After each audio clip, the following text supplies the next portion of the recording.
तो किसान भाइयों, जैसा कि आप लोग देख रहे हैं, यहाँ पर हमने जो आलू लगाए हैं कुछ इस प्रकार से लगाए हुए हैं और इसको हमने 8 इंच के अंतराल से लगाया है। आप देख सकते हैं कि वहाँ पर आलू है, यहाँ पर है, फिर ये है और इस प्रकार से हमने आलू को 8 इंच के अंतराल पर अगर आप लगाते हैं तो काफ़ी अच्छा एवरेज बनता है और काफ़ी अच्छे से आलू का अंकुरण होता है। तो हमने आलू लगा दिया है, 2 दिन हो चुके हैं और आलू की कटिंग कुछ इस प्रकार से करके हमने लगा दी थी। तो आलू अगर कटिंग करके लगाते हैं आप तो वो साइज़ पे डिपेंड करता है कि आलू कितना बड़ा है। अगर ज़्यादा बड़ा आलू है तो 4 पीस भी हो जाएंगे और अगर आलू छोटा है तो 2 पीस भी हो जाएंगे।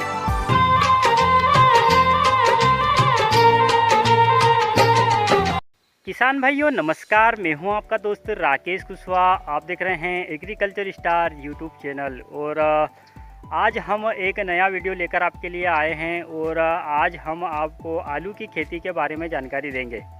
तो आलू की खेती के बारे में आपको समय समय पर सारी जानकारी मिलेगी और आज की इस वीडियो में हम बात करेंगे कि आलू की खेती आपको कैसे करना है, खेत की तैयारी कैसे करना है, उसी के साथ साथ आपको आलू की बुआई कैसे करनी है और आलू की बुआई करते समय आपको किन बातों का ध्यान रखना चाहिए। ये सारी बातें आज हम डिटेल से करेंगे। वीडियो को अंत तक ज़रूर देखिएगा और अगर आप चैनल पर नए हैं तो चैनल को भी सब्सक्राइब ज़रूर कीजिएगा। तो किसान भाइयों, सबसे पहले तो आप सभी को दीपावली पर्व की बहुत बहुत शुभकामनाएँ और बहुत बहुत बधाइयाँ। तो किसान भाइयों, जैसा कि आप लोग देख रहे हैं, हम जो खेत में खड़े हैं अभी, उस खेत में आलू की बुआई कर दी गई है। करीब 2 दिन हो चुके हैं इसमें आलू की बुआई किए हुए। तो किसान भाइयों, सबसे पहले हम ये जान लेते हैं कि आलू की बुआई के लिए कौन सी मिट्टी उपयुक्त होती है। तो आलू की बुआई के लिए जो बलुई दोमट मिट्टी होती है वो काफ़ी अच्छी मानी जाती है और बलुई दोमट मिट्टी में अगर आप आलू की खेती करते हैं तो आपको उसका उत्पादन काफ़ी अच्छा मिलता है। दूसरा, जो लाल कलर की हल्की मिट्टी होती है, भुरभुरी मिट्टी होती है, उसमें भी आप आलू की खेती कर सकते हैं। तीसरा, जो एक सफ़ेद कलर की मिट्टी होती है, इसको चुनखड़ मिट्टी कहते हैं, उस मिट्टी में भी अगर आप आलू की बुआई करते हैं तो आपको काफ़ी अच्छा उत्पादन मिल जाता है। तो ये 3 प्रकार की मिट्टियाँ हैं, इनमें आप आलू की बुआई कर सकते हैं। काली ज़मीन में आलू की बुआई करने से थोड़ा बचें क्योंकि काली ज़मीन में आलू का उत्पादन थोड़ा कम मिलता है। तो बलुई दोमट मिट्टी, लाल मिट्टी और चुनखड़ मिट्टी, इन तीनों मिट्टी में आप आलू की बुआई कर सकते हैं। तो ये हो गई मिट्टी की बात। अब बात कर लेते हैं तैयारी की, खेत की तैयारी कैसे करना है। तो जब भी आप आलू की खेती कर रहे हैं, सबसे पहले तो आपको जिस खेत में भी आप आलू की बुआई करने वाले हैं उसमें आपको 1 एकड़ में करीब 4 ट्रॉली के लगभग गोबर की खाद का उपयोग करना है, सबसे पहली बात। दूसरी बात, गोबर की खाद डालने के बाद आपको खेत को अच्छे से जुताई कर देनी है, खेत को अच्छे से समतल बना लेना है, भुरभुरा बना लेना है। उसके बाद बुआई करने से पहले ही आपको खेत को भिगाना है। तो आप बात करते हैं कि खेत को भिगाना क्यों चाहिए।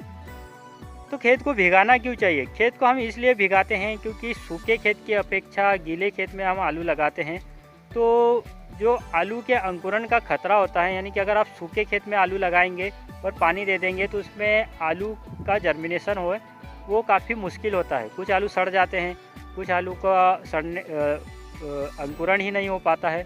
तो इसलिए हम खेत को भिगा देते हैं। तो अगर आप भिगाए हुए खेत में आलू की बुआई करते हैं तो आपका आलू 100% जर्मिनेट होगा और अच्छे से अंकुरित हो जाएगा। तो भिगाए हुए खेत में ही आप आलू की बुआई करें। और बुआई से पहले जैसे कि मैंने आपको बताया था कि गोबर की खाद डालना है, तो आप आलू की बुआई कर दें और उसमें आप सिंगल सुपर फास्फेट डाल सकते हैं बुआई के बाद। जैसे कि आपने नालियाँ देखी हैं, अगर आप सीड्रिल से बुआई कर रहे हैं तो सीड्रिल की बुआई करने के बाद आप उसमें सिंगल सुपर फास्फेट यानी SSP का उपयोग 1 एकड़ में 4 बैग के लगभग कर सकते हैं। खेत को अच्छे से भिगा देना है। भिगाने के बाद आप उसमें एक बार फिर से कल्टीवेटर करवाएंगे और कल्टीवेटर चला के आप उसमें चाहे तो सीड्रिल से बुआई करवा सकते हैं।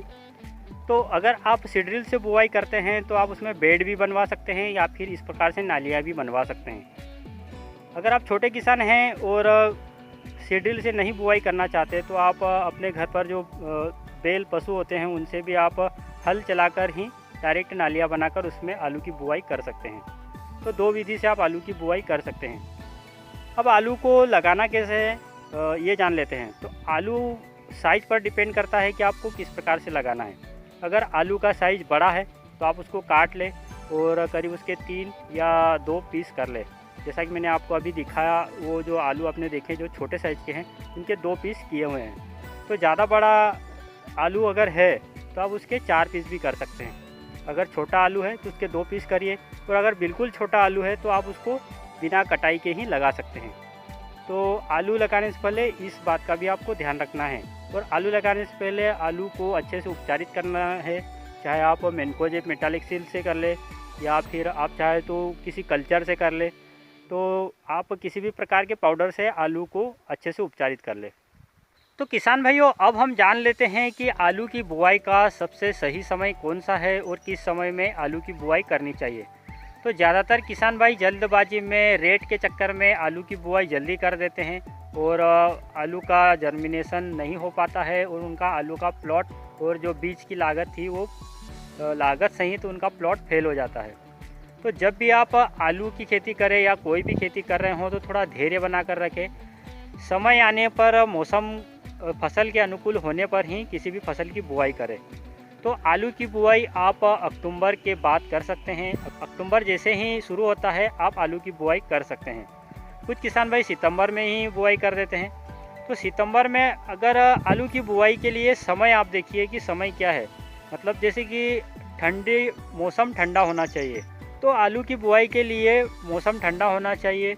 अगर हल्की हल्की ठंड गिर रही है और मौसम ठंडा है, धूप तेज़ नहीं है, तो आप ऐसे में आलू की बुआई कर सकते हैं। तो आलू की बुआई ऐसी कंडीशन में ही करें जब ठंड थोड़ी लगना शुरू हो जाए, तब जाके आप आलू की बुआई करें। तो अक्टूबर में आप आलू की बुआई करें, ये सबसे सही समय है। अक्टूबर जैसे ही लगता है आप आलू की बुआई कर सकते हैं।